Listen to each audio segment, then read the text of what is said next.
Alright guys, this one we're going to talk about some basic running the gun hand only. This is, I'm right-handed, so it's going to be working with the pistol, right hand only, when you only have one hand available. You know, why might you be doing this? Well, you know, hopefully we're smart enough to have our gun in our hand before the fight starts, but you know, that hasn't happened for whatever reason. You know, it could be we were doing something with this hand, and we realized the need to go for the gun, or you know, this hand's been injured. Whatever the situation is, how do we deal with this? Well, one, we'll start with Drawstroke, guys. I'll cover Drawstroke. I will shoot the pistol a bit, run the gun dry, and then cover reloads. And I'll show you a couple of options on reloading the pistol when it comes to one-handed stuff. So anyhow, that's what we're working on today, guys. So it looks kind of like this. My offhand, I'm just going to pull it to my chest regardless. You know, some people say just let it hang, let it do whatever. I figure if it's been injured, the likelihood is you're going to pull it in. This is what we do. You know, if you ever had a broken arm, you ever had a broken collarbone, you ever seen a bird with a broken wing, we pull it into the body to isolate movement so it don't cause further damage. So if it's blown away, if it ain't there, you ain't going to do nothing with it. If it's there, you're probably going to pull it in. And there are a couple of reasons for doing that anyway. But so we're just going to pull the uninvolved, the injured limb in. I'm going to grab the hem of my cover garment with my fingers or with the thumb lift. I don't really care which. Again, over where the pistol is positioned. So I want to come in here. I want to clear high. I come down to establish a full firing grip on the holstered gun. I draw the pistol same as normal. I just hit count to a draw stroke. I've got the gun into my eye line. I'm driving forward and I'm shooting. Now the gun's empty. At this point, I'm going to hit the magazine release while I'm bringing the gun back to the holster. Hopefully, jettison the magazine as that happens. I'll come back here and stick this gun in the holster, almost like it's a big pocket designed to carry a gun. Why do I do this? Because if I'm in a gunfight and my gun ain't working, and an empty gun is a gun that's not working, I'm probably going to be moving. Sticking the gun in the holster allows me to move and not have to worry about where that gun is, or, you know, did I drop it, am I going to lose it, what have you. So, it goes back in the holster. Me, I'm relatively thin. I'm going to take this hand, I'm going to reach back here to my spare magazine on my left hip, same as I normally carry it, get it out of the mag pouch, stuff it in the gun. If you notice, it sticks out a bit. I run Glock 17 spare magazine, so it's stuck out of the gun a bit. So, magazine goes in the pistol. I then regrip the pistol, draw the pistol. I'm going to tap the magazine one more time to make sure it's seated. Now that may seem like a wasted step, but a lot of times you get a little excited. You jam the magazine in the holstered gun so forcefully the whole holster shifts on the belt and the magazine may not seat.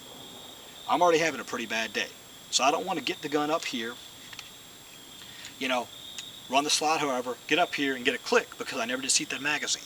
So I'm going to go ahead and take that time to seat that magazine. Then I'm going to roll the gun inboard. I'm not going to use the slide release. I'm going to roll the gun inboard, catch my rear sight on the belt. Notice that outboard angle. I talked about this in the other video on one-handed gun work. Catch that rear sight. Don't cover the ejection port. Outboard angle of the pistol. Pistol's angled forward and down. Rebuild grip, and we go from there. So that is how I manipulate a pistol one-handed. Now, we'll go ahead and set this up again, talk about some different options. So again, here I am, I've got the pistol in hand, I'm shooting. Gun goes to slide lock. Let's say I go hit the magazine and it doesn't fall out, it's a Glock. Not that that would ever happen, right? Or I get in a hurry and I forget to hit the magazine out. What do? I come back here to the holster. I stuff the gun in the holster. From here, I've still got to get the magazine out. I'll come down to the mag release button, tear the magazine out, and let it go. Now, let's say I'm kind of like a, like a T-Rex, real big body, little bitty arms, or maybe I'm just really, have a successful life body style. Can't get to this magazine behind my back. Maybe I've got to come around the front. This is part of where setting up your gear to support the task really comes to its own.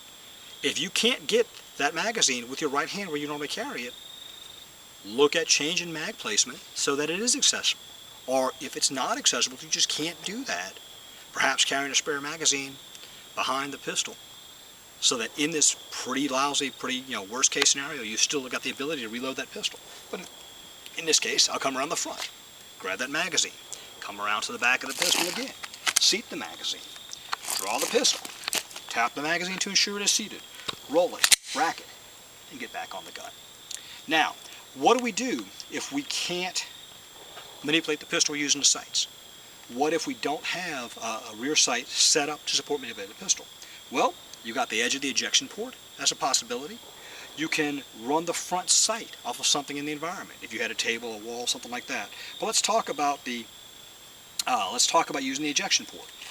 You're not going to be able to use the ejection port or the front of the front sight off your belt line while you're moving or anything else. So recognize that if the gun is not set up to support this, you're going to have to compromise movement. You're going to have to take cover. You're going to have to go to a knee, something to give you the ability to do that. So let's say I had crappy pistols that aren't suitable for a defensive pistol on my crappy sights not suitable for a defensive pistol on my pistol.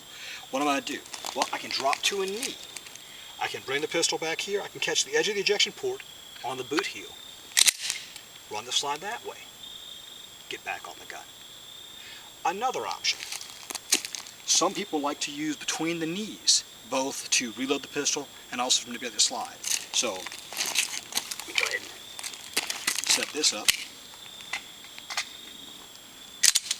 What they will do is they will hot dog the pistol, you know, the hot dog sitting in the bun kind of thing, here to reload the pistol. I'm not a huge fan because, of course, movement is greatly compromised. What they will do from here is come forward, push down and forward, and run the gun from there. Very viable, very fast if movement is not a concern. For me, movement is kind of a big deal. I want to be able to move at all times. The only reason I stopped moving is to accomplish a shot I couldn't accomplish while I was moving. So I'm not a big fan of that, but there are options. So there you go, a couple of different things, guys. But the big thing is set up your pistol to support the task at hand, and it becomes much easier. Now, something else. People will ask, a lot of guys will want to use the sight or the ejection port off of the holster. They'll come back here and run it off the holster. Again, where's my problem? My problem is forward. In this case, my problem is forward. I don't want to take this gun any further away from the problem than I have to. If I've got to take it back here to put it in the holster to reload or something, okay, fine. Then I take it back out and I get it here. I get it forward again because I've got better control of it. If somebody can get in between my wrist and my shoulder, they have better control of my tools than I do. If I come back here off the holster, somebody crashes into me, gets in between my wrist and my shoulder, who has better control of the gun? Bad situation getting worse. So, my strong preference is to do all of my manipulations forward of the body plane, you know, to solve that problem. So anyway, guys, that is my take on reloading the pistol one-handed. Now, real quick, one last thing. Why not use the slide release? We'll talk about it when we get into the offhand only use of the gun and so on, but the big thing is it's one scheme of motion for everything.